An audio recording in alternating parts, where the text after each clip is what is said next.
اللہ کریم نے فرمایا بندہ مومن جان لے اگر میں تجھے ایک مشکل دوں گا تو میں تجھے کتنی آسانیاں، چلے سارے بول دیں کتنی جی، کتنی اللہ تعالیٰ آسانیاں دے گا؟ 2 آسانی۔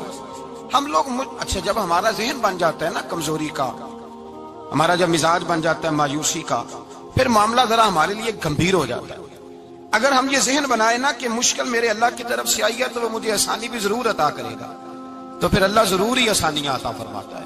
اور جو مشکلات زندگی میں آتی ہیں نا، حضرت مولا علی شیر خدا رضی اللہ تعالیٰ عنہ کا بڑا خوبصورت فرمان ہے۔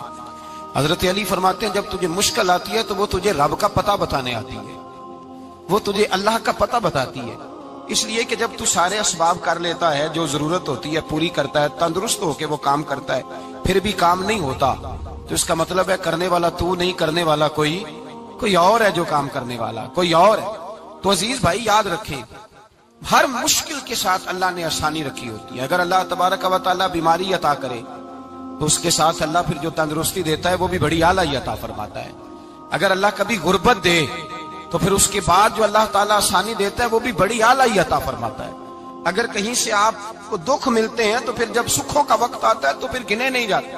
یاد رکھیں مشکلات کے پہلو میں آسانیاں ہوتی ہیں، اور جس آدمی کو مشکل آتی نہیں، میرے نبی کریم سید عالم صلی اللہ علیہ وسلم نے فرمایا مومن کو جو مشکل بھی آتی ہے اللہ اس کی برکت سے اس کے گناہوں کو معاف فرما دیتا ہے، اللہ اس کی برکت سے اس کے گناہوں کو معاف کرتا ہے، یہاں تک کہ حضور نے فرمایا میرے مومن کو کانٹا بھی چبھے تو اللہ تعالیٰ اس کی مشکل کو آسان فرما دیتا ہے۔ 2 بزرگ بیٹھے تھے، ایک حضرت احمد رحمت اللہ علیہ اور ایک حضرت شرف الدین منیری رحمت اللہ علیہ۔ تو حضرت شرف الدین منیری کہنے لگے کہ دوست اصل میں وہ ہوتا ہے جو دوست کی طرف سے آنے والی تکلیف پر صبر کرے، جو اللہ کی طرف سے آنے والی تکلیف پہ صبر کرے وہ اللہ کا محبوب ہوتا ہے۔ تو حضرت احمد فرمانے لگے نہیں مجھے تیری بات کی سمجھ کوئی نہیں آئی، صبر کرے وہ اللہ کا دوست ہے، مصیبت پہ صبر کرے۔ تو کہا جناب پھر اگر نہیں سمجھ آئی تو آپ بتا دیں اللہ کا دوست کون ہے؟ تو آپ فرمانے لگے جو محبوب کی طرف سے آنے والی مصیبت کو اس کا تحفہ سمجھ کے قبول کرے وہ اصل دوست ہوتا ہے، اس کا تحفہ سمجھ کے قبول کرے، اپنے رب کا تحفہ سمجھے، مالک کا تحفہ سمجھے کہ اس نے مجھے تحفہ دیا ہے، مجھے کسی مشکل میں ڈالا ہے۔ تو رب کریم بلا مثال و بلا تشبیہ سمجھانے کے لیے اللہ جب کسی کو مشکل میں ڈالتا ہے، کافروں کو تو اس نے موجیں کرائی ہوئی ہے، بڑی بڑی سہولتیں دی ہوئی ہیں، مشکل میں ڈب بھی ڈالتا ہے، اپنے نیک بندوں کو ہی ڈالتا ہے۔ نمرود اور فرعون کے پیروں میں کانٹا بھی نہیں چبھتا تھا، ان کو تکلیف نہیں آتی، تکلیف کسے آتی تھی؟ اللہ کے نیک بندوں کو تکلیف آتی تھی۔ حضرت رابعہ بصریہ جب تک زندہ رہی تب تک بیمار رہی، جس دن طبیعت ٹھیک ہوتی تو کہتی اے اللہ تو کہیں مجھ سے ناراض تو نہیں ہو گیا، تو کہیں ناراض تو نہیں مولا جب تو مجھے تکلیف دیتا ہے تو میں رو کے تیری عبادت کرتی ہوں، جب مجھے دکھ ہوتے ہیں تو میں سجدے میں تڑپتی ہوں، اور خدا بندہ اب تو میں سکھی ہوں، موج میں ہوں، مجھے رونا ہی نہیں آ رہا، تو خدا بندہ تو کہیں ناراض تو نہیں ہو گیا مجھ سے؟ دکھ تو اچھے ہوتے ہیں، دکھ تو پیارے ہوتے ہیں، اور دکھوں کے بعد جو اللہ آسانی دیتا ہے اس آسانی کا پھر کیا ہی کہنا۔ اس حضرت ایوب علی نبینا علیہ الصلوۃ والسلام بیمار رہے، 60 سال اللہ نے تندرستی دی۔ کتنے سال بولے؟ 60 سال، غور کرنا بات پر، 60 سال علیل رہے، پھر بیمار ہو گئے، 18 سال ہو گئے بیمار ہوئے۔ زوجہ کہنے لگی دعا کر لیں آپ کو اللہ صحت دے دے۔ ہمیں اگر کوئی بندہ پوچھ لینا کہ بھائی کبھی کوئی خاص بات تو سناؤ، تو ہم جو ساری زندگی سکھ کے ساتھ سوئے ہوتے ہیں وہ بات نہیں سناتے، وہ جو ایک رات درد سے نیند نہیں آتی اس رات کا قصہ سناتے ہیں، کہتے ہیں وہ میرے الٹے دانت میں درد تھا تو میں ساری رات سو نہیں سکا۔ او بھائی جو ساری زندگی سویا ہے اس کا تو ذکر نہیں کر رہا، اور ایک رات جو تجھے نیند نہیں آ رہی، کسی سے پوچھا جائے، ڈاکٹر کہتے ہیں 360 ہڈیاں ہوتی ہیں وجود میں، کسی سے پوچھا جائے نا تیرا کیا حال ہے تو 359 ہڈیوں کا ذکر نہیں کرتا، جس گھٹنے میں درد ہے اس کا ذکر کرتا ہے، کہتا ہے یہ گھٹنے میں بڑی درد ہے۔ او بھائی باقی 359 ٹھیک ہے نا، ان کی بھی تو کوئی بات سنانا۔ حضرت رابعہ بصریہ رحمت اللہ علیہ کے پڑوس میں ایک نوجوان رہتا تھا، آپ کے پڑوس میں، تو وہ جب جو محلے میں بچے رہتے ہیں نا گاؤں میں ان کا پتہ ہوتا ہے، پڑوسی تھا تو 34-35 سال نوجوان کی عمر ہو گئی، کبھی بیمار نہیں ہوا۔ ایک دن اس کی طبیعت علیل ہوئی، سر میں درد ہوا تو اس نے پٹی باندھ لی سرخ رنگ کی، باہر نکل کے آیا، حضرت رابعہ بصری علیہ رحمہ نے دیکھا تو فرمانے لگے بیٹے خیر ہے؟ لگا جی اماں جی سر میں بڑی درد ہے۔ آپ فرمانے لگے کتنی عمر ہو گئی؟ کہنے لگا 34-35 سال۔ فرمانے لگے پہلے تو کبھی درد نہیں نہ ہوئی؟ کہا نہیں اماں جی آج ہی ہوئی ہے۔ تو آپ فرمانے لگے 34 سال اللہ نے صحت دی ہے، تو نے شکر کی ایک پٹی بھی نہیں باندھی، اور آج درد ہوئی ہے تو شکوے کی پٹی تو نے فوراً ہی باندھ لی ہے، کوئی شکر کی پٹی بھی باندھنی چاہیے۔ حضرت ایوب 18 سال بیمار رہے، زوجہ کہنے لگی دعا کر لو، تو آپ فرمانے لگے بی بی سے کہ صحت کتنی دیر رہی؟ اس نے کہا 60 سال۔ تو آپ فرمانے لگے ذرا بیماری کو بھی 60 سال گزر لینے دو، پھر دعا بھی کر لیں گے۔ یہ دعا کی، اللہ یہ لفظ کہے اللہ نے صحت دے دی، تندرستی آ گئی۔ ایک دن گھر میں بیٹھے بیٹھے زوجہ کہنے لگی کہ ایوب یہ بتاؤ دکھ اچھے کہ سکھ؟ آپ فرمانے لگے سارے دن ہی اللہ کے ہیں، پر دکھ بڑے اچھے تھے۔ مجھ سے پوچھو تو دکھ بڑے اچھے تھے۔ کہا کس طرح؟ تو حضرت ایوب فرمانے لگے جب میں بیمار تھا تو 24 گھنٹے میں ایک دفعہ میرا رب میرا حال پوچھا کرتا تھا، ایک دفعہ میرا اللہ پوچھتا تھا ایوب تیرا حال کیا ہے؟ فرماتے ہیں 12 گھنٹے تو لذت ہی رہتی تھی کہ میرے رب نے میرا حال پوچھ لیا، اور اگلے 12 گھنٹے میں انتظار کرتا تھا مالک حال دوبارہ کب پوچھے گا۔ فرمانے لگے اب صحت تو ہو گئی ہے، پر اب میرا رب میرا حال تو نہیں نہ پوچھتا۔ بھائی مشکلات جو ہوتی ہیں وہ تو تجھے سجا دیتی ہیں، سوار دیتی ہیں، تجھے یاد آتا ہے کوئی اپنا۔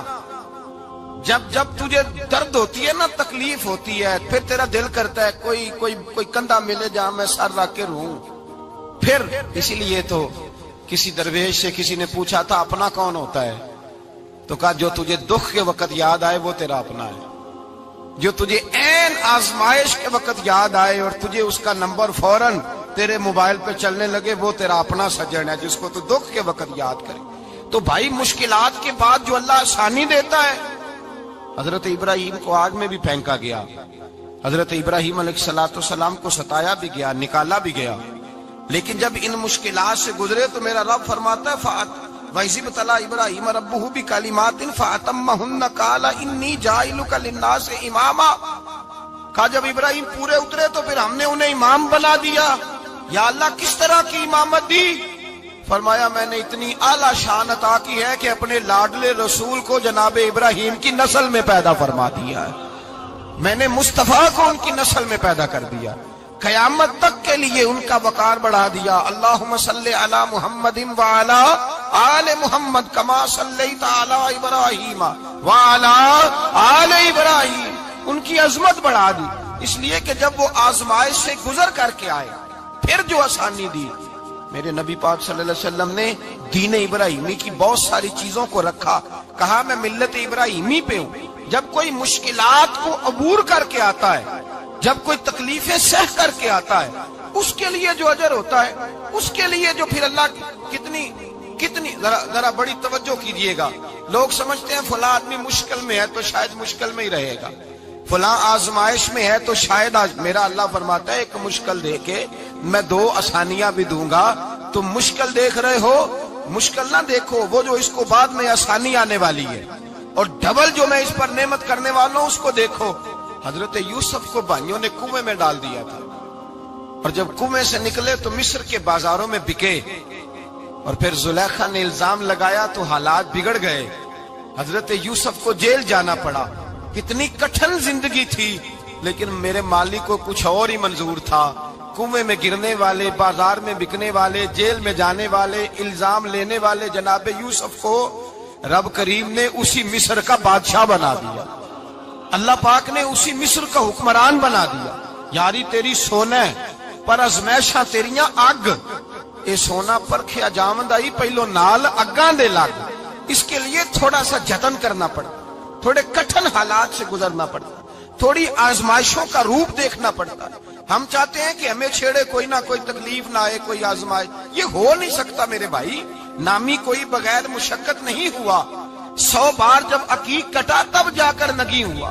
ہم چاہتے ہیں کہ ہمیں کچھ بھی دقت نہ آئے، مشکلات نہ آئے، اور مشکلات تو انسان کو سنوارتی ہیں بھائی، وہ تو نکھارتی ہیں۔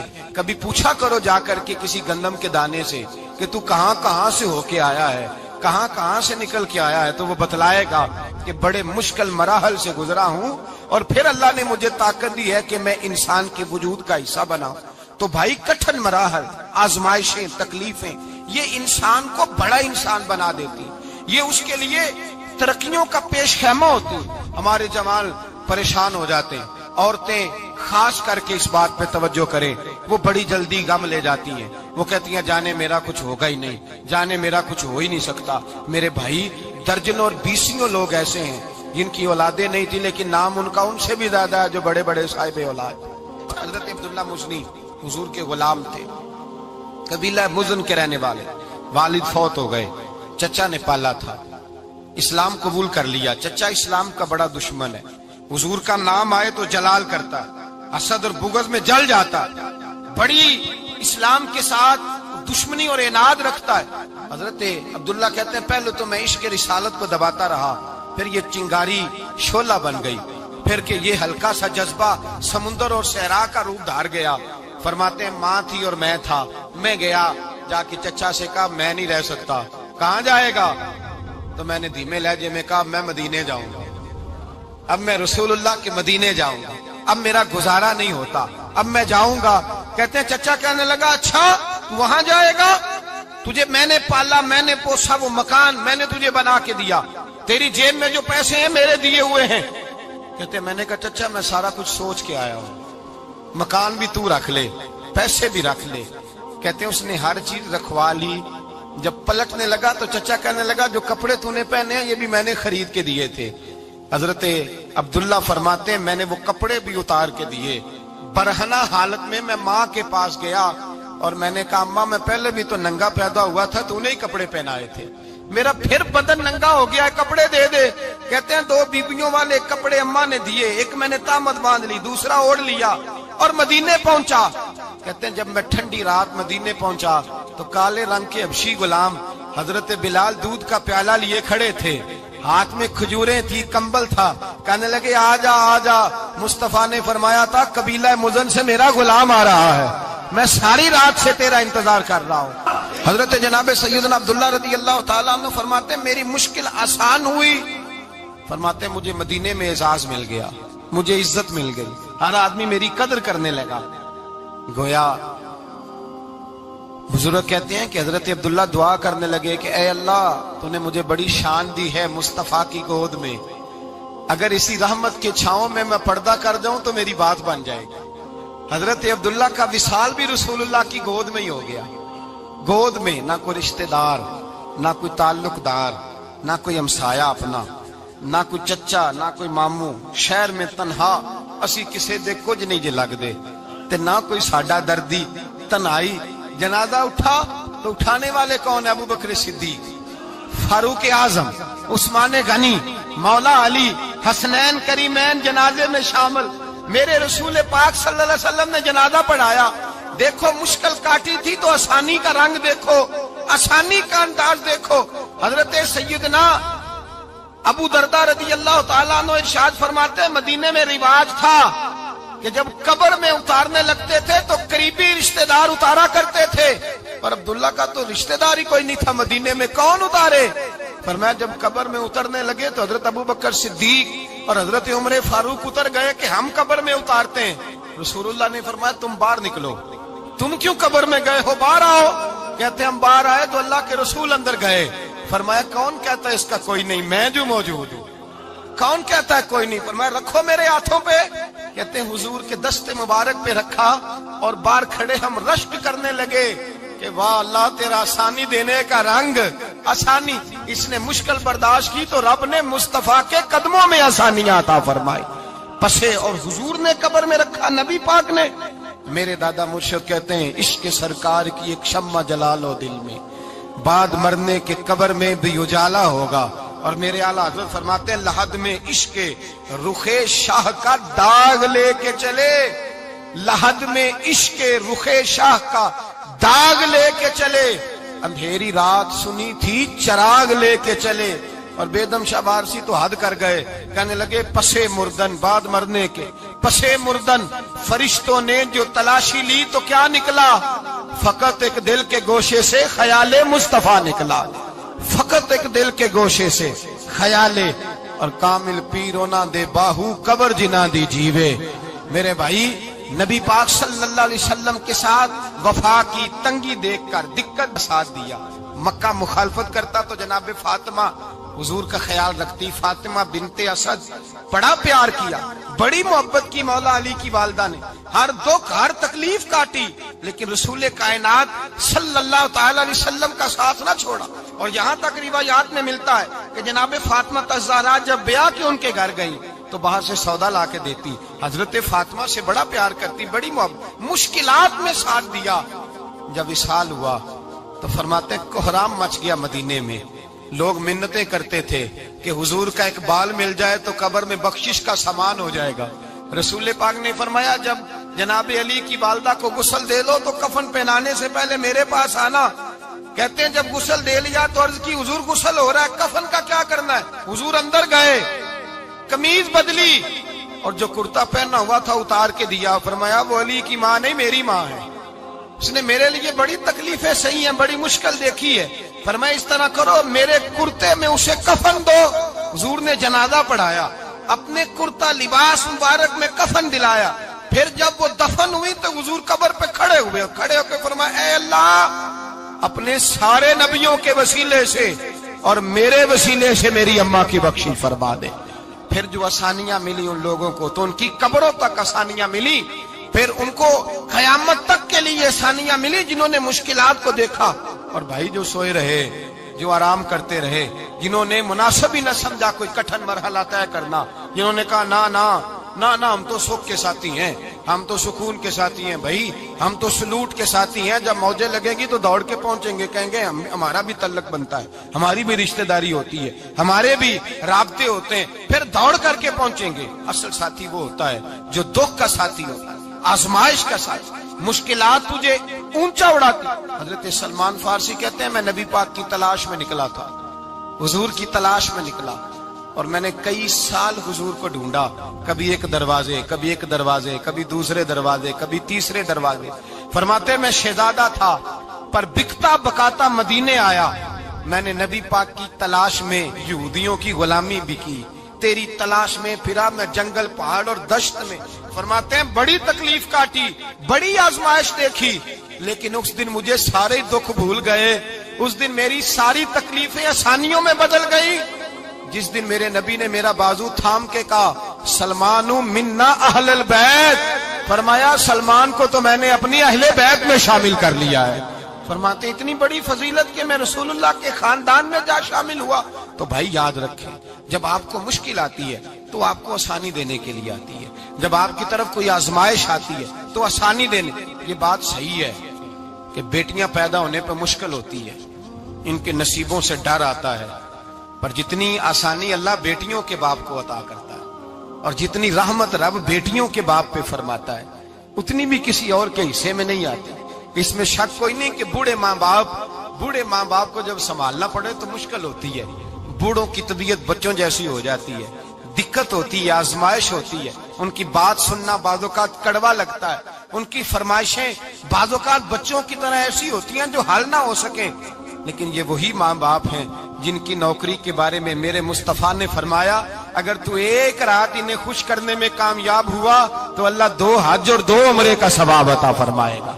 اس میں شک نہیں کہ بہت سارے کام مشکل ہوتے ہیں, کٹھن ہوتے ہیں, آزمائش والے ہوتے ہیں. اس میں کوئی شک نہیں کہ اس دور میں دین کا کام بڑا مشکل ہے, دعوت و تبلیغ کا سلسلہ بڑا کٹھن ہے. اس دور کے اندر حق بات بیان کرنا بڑا ہی مسئلہ ہے. اس دور کے اندر لوگوں کو کھری بات پہنچانا اور بتانا یہ اپنے ہاتھ میں آگ کا انگارہ پکڑنے کے مترادف ہے.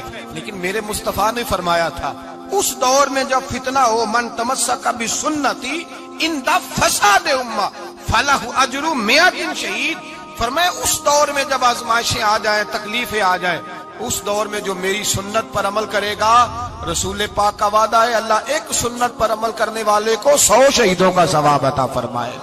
اللہ 100 شہیدوں کا درجہ دے گا اسے. تو بھائی جس قدر مشکل زیادہ اس قدر آسانی بھی, اس قدر اجر بھی زیادہ. مشکلات سے گھبرایا نہ کریں, ذہن بنا لیں کہ جس رب نے دی ہے وہی اللہ نجات بھی عطا فرمائے گا. انسان آسان ہو جاتا ہے. ہم لوگوں نے نا دوڑ صرف سکھ کٹھے کرنے کے لیے لگا لی ہے, سکھ کٹھے کرنے کے. وہ لوگ دکھوں میں راضی رہتے,